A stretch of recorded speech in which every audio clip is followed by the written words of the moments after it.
I'm Emily Lannon. Super nice to be here with you all this evening. My talk is actually very general in terms of how to leverage potentially your workspace. It's less about either SoundCloud or Native Instruments, but I'm happy to talk with you either in the Q&A or after if you have specific questions about the crazy that happens behind the locked doors at either of those two companies. To give a little bit of background about myself, I came originally from the Bay Area. I was at a design firm called IDEO, and I was in charge of developing employee experiences and thinking about the life cycle of the employee from the day they joined until after they had become an alumni, and so we could keep them saying positive things about us as the organization. In 2008, I was part of the major layoffs that happened throughout the Bay Area, and everything really kind of changed in terms of how we thought about employee experience. And we began to focus more on making sure people felt really cared about and appreciated because their work needed to be valued. It wasn't actually just about fun and games. You mentioned earlier Google has cool offices, and to the earlier point, a slide and some bouncy balls isn't culture. The reality is people are the culture, and also happy to chat about that because that's another area I'm passionate about. I came out to join SoundCloud in 2012. We were about 80 people at the time. There were 4 small offices in Rosenthaler Platz, and it was just basically a huge mess of Post-its. And I've been brought in to kind of figure out some order to that because they'd been excited about that vision of, okay, could employee experience be more than just kind of fun and games? And at the time, ugly dolls were really cool. And so the office was just filled with those. In 2017, SoundCloud laid off 42% of the organization, and in a move that makes perfect sense for a non-growth organization, I'm not needed. And so with no bitterness, I moved on to my next path, which was at Native Instruments. And again, thinking about how can we start to utilize our spaces, thinking through real estate, thinking about employee experience programs, to bring some of the sexiness that happens outside with our products inside for our employees as well. So that's sort of a little bit about me. So in terms of leveraging whatever your workspace is, and we could be talking about individuals here who maybe have a desk at WeWork, to a 20-person startup, to people who work for a more established organization in Berlin. The bad news is one size does not fit all. There is not actually a solution that works for everybody or for every company. If you think about the 1960s, there were people in private offices.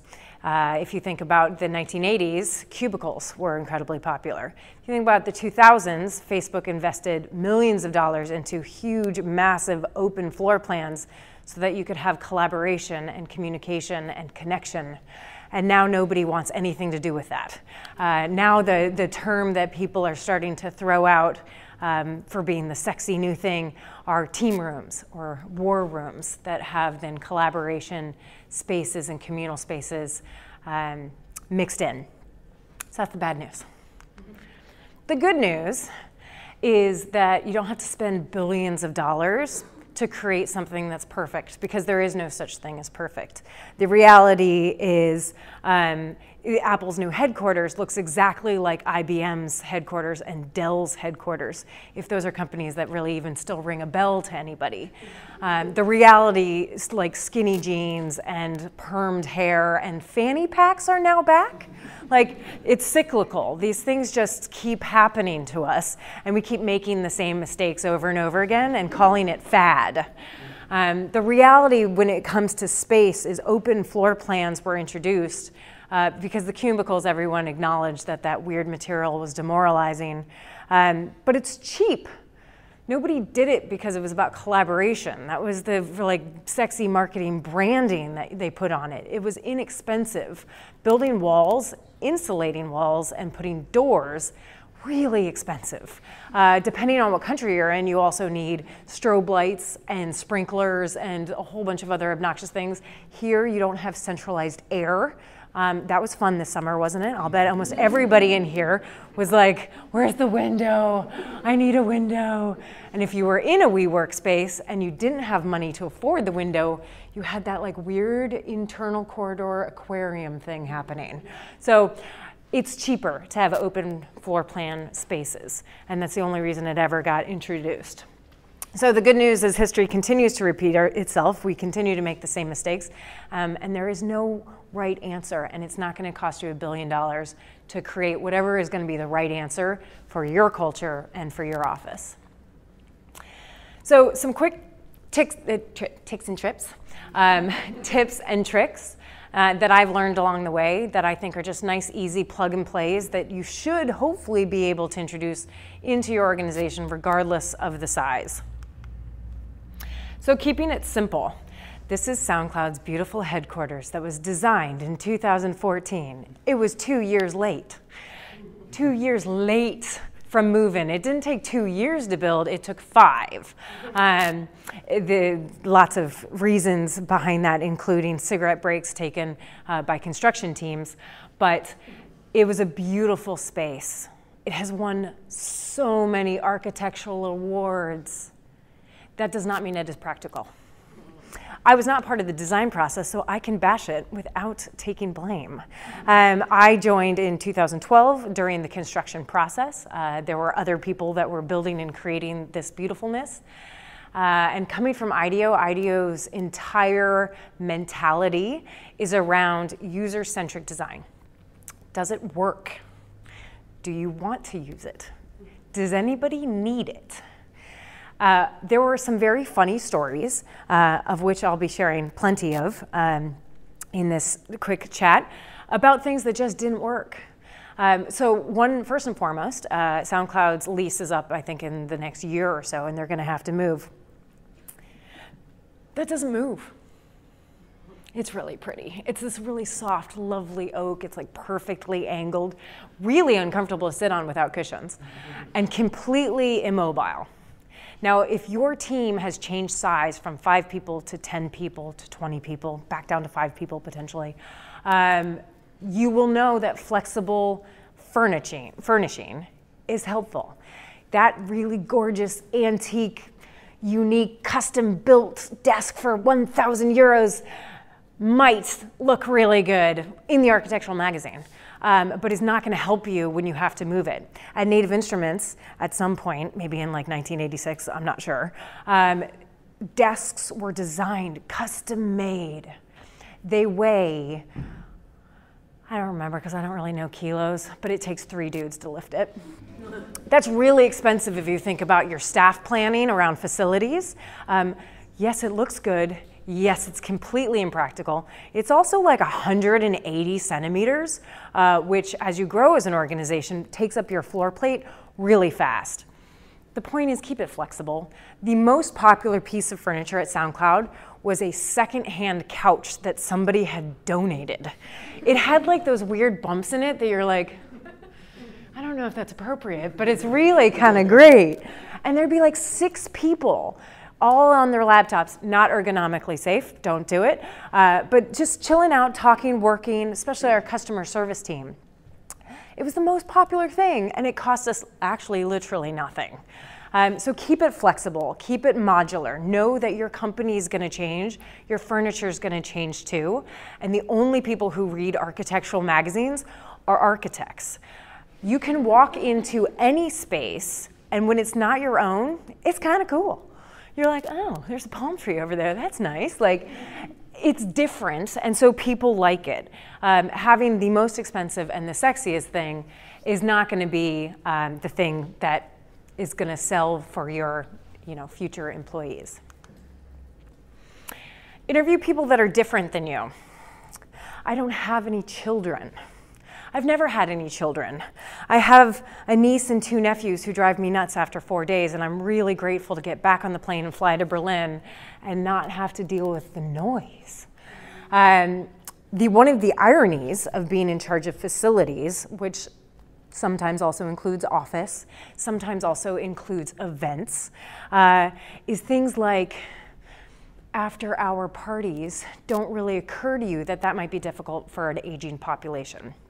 Now, he said something earlier about that this crowd is like a 20, maybe so 30-something. That's not my age range. I go to bed at 9:30. But the reality is, whatever size company you work for, you're getting older. And at SoundCloud, when I first started, everybody was in their 20s, and I was not in my 20s.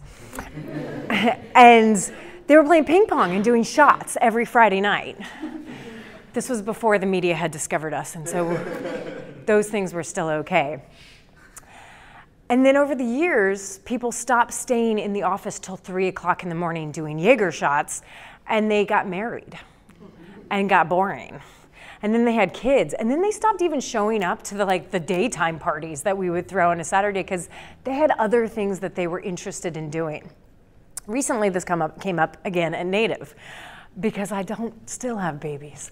And it still didn't occur to me. And again, a facilities or janitorial or workplace or office team tends to be made up of young, potentially not incredibly well paid people who potentially aren't super experienced in it, and they probably don't have kids. And so making sure that you're interviewing people within the organization who are different than you. I recently, we set up a diversity team, which is different from the more normal diversity that people talk about, because I need a diversity of humanity. I need a diversity of experience. I need to know what it's like to be a parent. I need to know what it's like to be handicapped or differently abled. At SoundCloud, all of the doors were installed. They're fire doors, super heavy, super expensive, by the landlord. It wasn't something that we had to pay any attention to until we had an employee who was in a wheelchair. And they were too high. There was no ability to get the leverage to be able to open it. Short-term, kind of cheap, inexpensive option was to put a piece of rope on it so that person could pull it and open the door. The problem is when you have a really sexy headquarters that looks really good in architectural magazines, weird rope that like 1 million people have touched doesn't look very good and is very hard to clean and kind of creeps people out. They're like, what's that? So we had to reinstall all the doors. That cost about 17,000 euros. And so things to think about in terms of, oh, well, maybe somebody who is differently abled is going to have a different experience. So I encourage, regardless of what size your organization is, if you don't have people who are different than you, find them. It's going to work well for your customers, but it's also going to work well for your employees because everybody's coming at culture from a different perspective and a different experience. Design for variety. All the companies I've ever worked for had a variety of human beings in them with a variety of needs that they were very vocal about. The reality is, in Berlin, in the tech scene specifically, you have introverts, you have extroverts, you have people who like it loud, you have people who like it quiet, you have people who are vegan, you have people who are gluten-free, you have people who just need to express themselves in any way possible. It is important when you think about your spaces that you think about variety. There are some legitimate stories and things you should design for, and then there are some completely illegitimate that are much funnier to talk about, which I'll mention in a second. But have quiet zones, because the reality is there are people who need quiet. I've worked with engineers who need almost complete sensory deprivation type environments to do their absolute best work. I need hardcore techno because I like to move really fast. It's very alarming when my headphones unplug by accident when I'm rushing to a meeting and all of a sudden this like deathly quiet room goes oomph, oomph, oomph, oomph. I'm like, hi, sorry, that's me, and turn that off. But that's how I work best, and everybody works differently. And so having as many varieties of places where people can go, centralizing your loud zones. SoundCloud had a cafe, and the cafe had techno music or soul music or whatever kind of music somebody happened to like put on at the moment, along with the dishwasher and the coffee machine and the refrigerators that did the weird buzz. And it's like working at a Starbucks. That's probably a very American reference, but coffee shops here are quieter, where there's just this gray level of noise where you can actually hide in that noise. You can have a conversation about firing the person next to you. They can't hear you. Now, if you're at your desk, they can probably hear you because everyone's trying to be respectful. So centralizing your noise so that you can actually have productive conversations without using your conference rooms and utilizing that space. The story of the toilet specifically is we thought we were being so clever, again, like the doors. Bathrooms are landlord responsibility in Germany.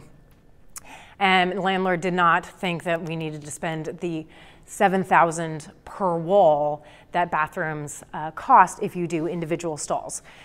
And so you see whatever the partitions are, where you can like pass the toilet paper underneath if somebody needs a square. That's not popular, especially when you have a heavy coffee drinking environment.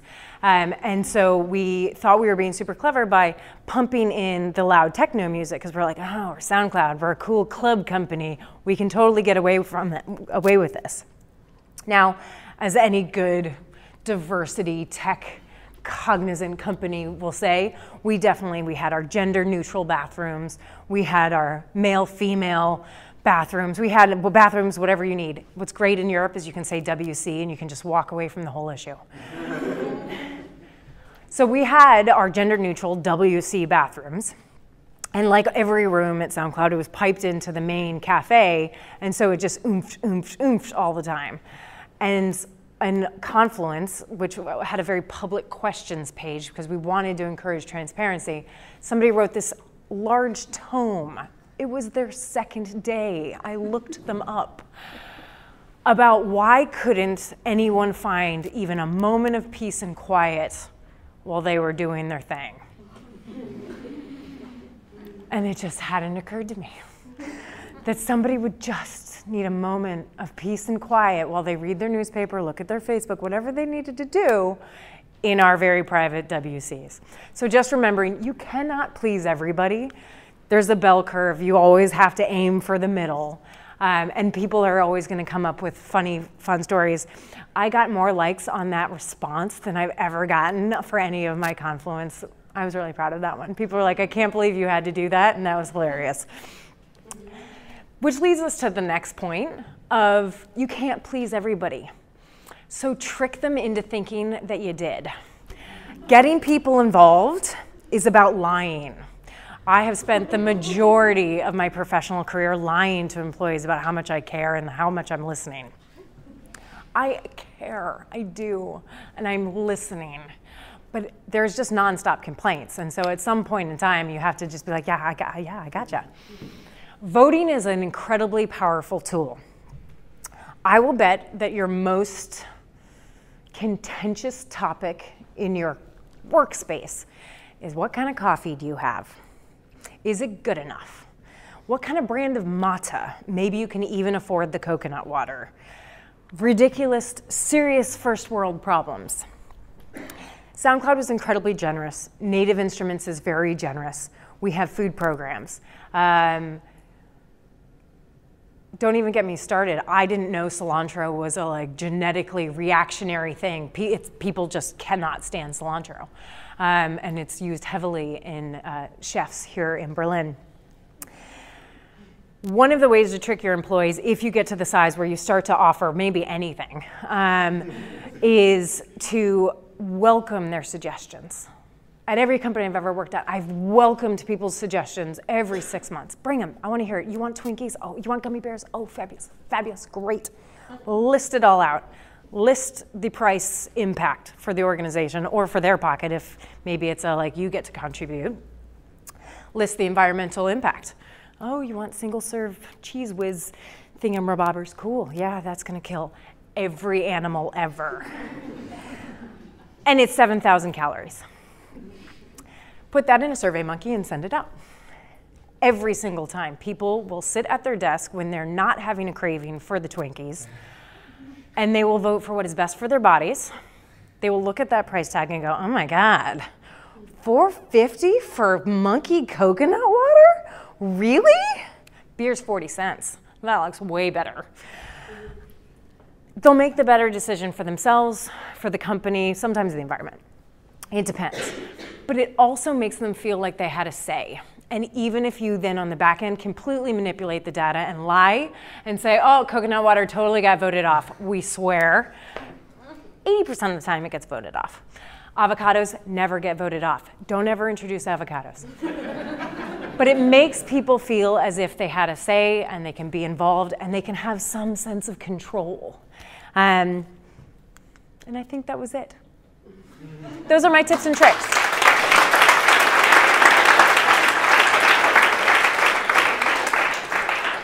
There are, of course, a million other tips and tricks, and I'm happy to like chat individually if there are any specific things that are going on in your world, in your company. But like I said, it's a topic I'm very passionate about. So if there are any questions, I'm happy to take them. Sure. A lot of the times, most of the times, by the time people realize they need a me, they're like, oh my God, help us. So my recommendation to founders, and this is not to insult anyone in the world, is not to do the thing that is so cliche, which is to kind of get to the point where you're like 6 dudes and the Monster drink, energy drink, what are those things? Red Bull is like piled up in the corner.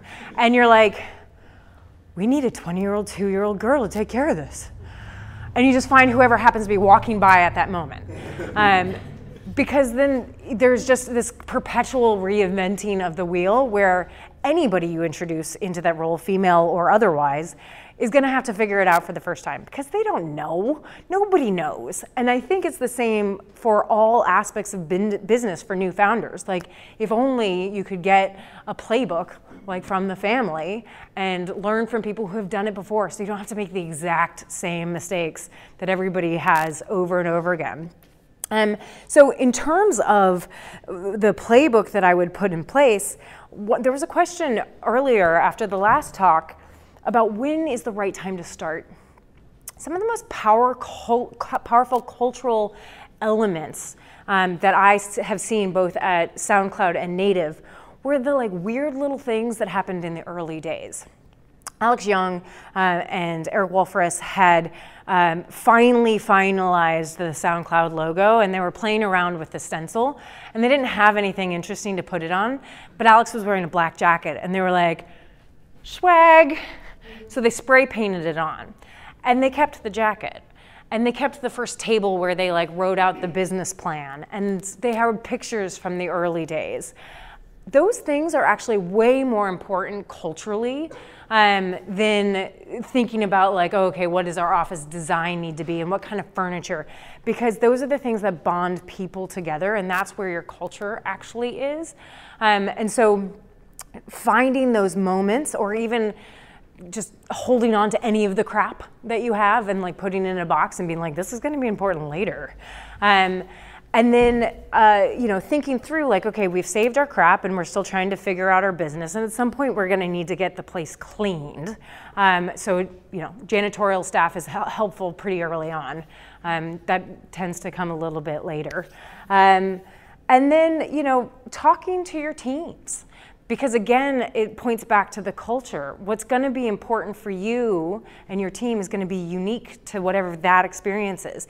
Maybe you wear red slippers and you like hit a gong, and that's super important for you. You know, every company is going to do it differently. And so talk to your team and say, what is the type of company that we want to be? Do we want to be the type of company that goes on like an outdoor picnic with our kids once a year, or are you the type of company that is like, what are kids? You know, like, let's go to the bar. And then that, you know, will transition naturally.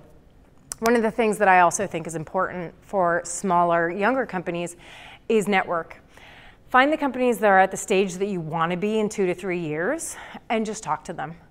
When I was first starting off in this industry, I knocked on the door of like Pinterest, Airbnb, Twitter. At the time, Pinterest was like 700 people in San Francisco, and I was like, hey, we're 35, I want to learn from you. Now they're like 13,000 or something crazy. But figure out who are the people that you emulate, and not the people who are in your network now, but who are in the network that you want to be in like 3 to 5 years, and cheat. I went to Pinterest in New York, and they had this like really cool secret drawer where they put dishes in and they like put it back and it hid them. Really neat. Problem was, it was down here, which meant their janitorial staff in the back had to lift them.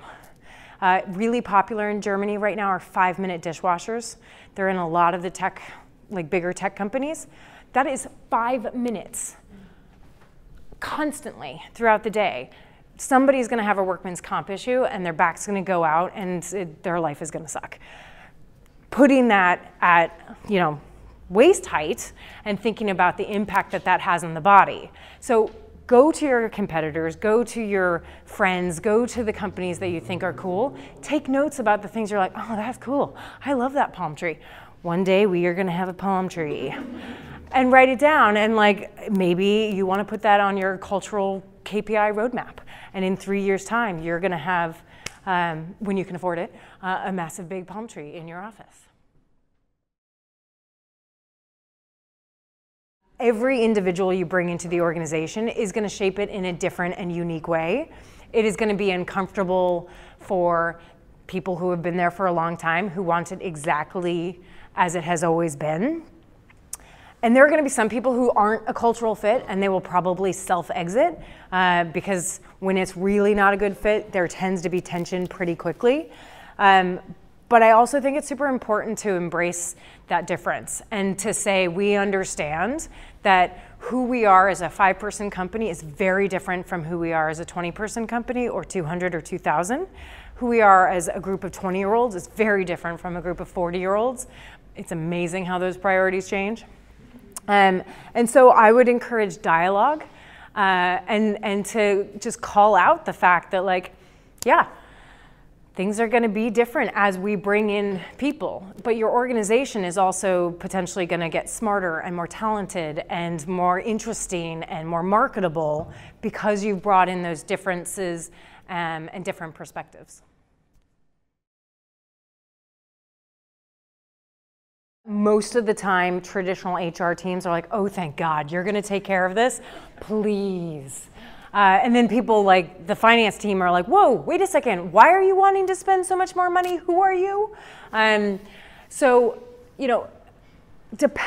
Berlin is so different in kind of young in its technological journey. San Francisco and New York, Dublin, the idea of a people team is a lot better understood, and thinking about everything involving the life cycle of the employee as a cohesive team. And so within that environment, it works really, really well. A lot of other companies, facilities will report into finance rather than people. And what tends to happen is you either have a company that is very operational or you have a company that's very employee-centric.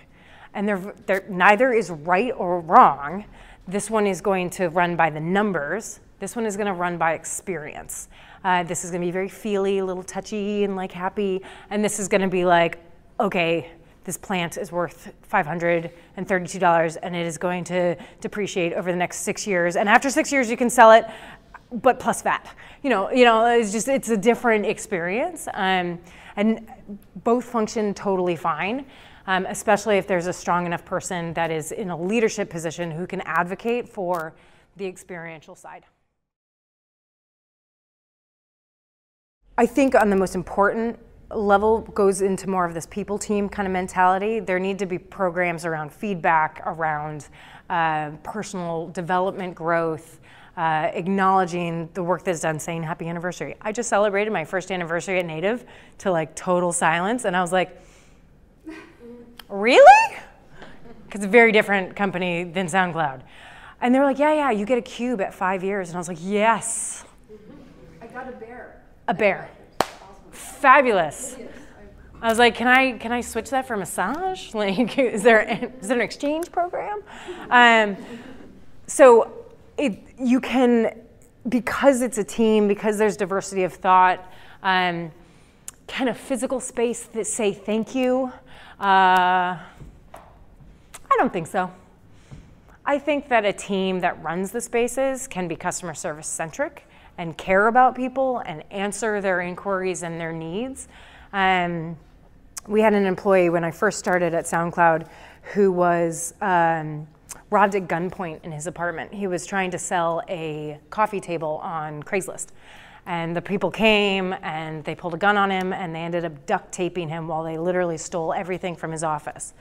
So our workplace team's response was to get him into a hotel room, get him a counselor that he could talk to, and then make sure he didn't ever have to go back to the apartment by himself. He wasn't a native German speaker, so we made sure that somebody was with him to go to like the different police type things.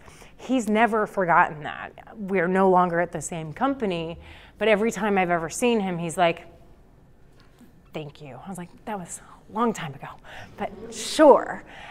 Like, you can make people feel cared about because of the programs that you put in place.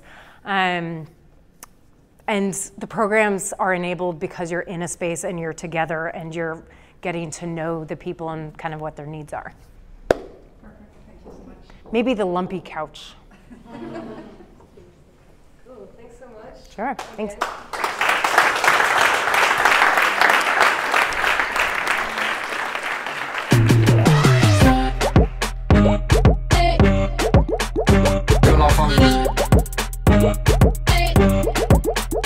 Que la famille.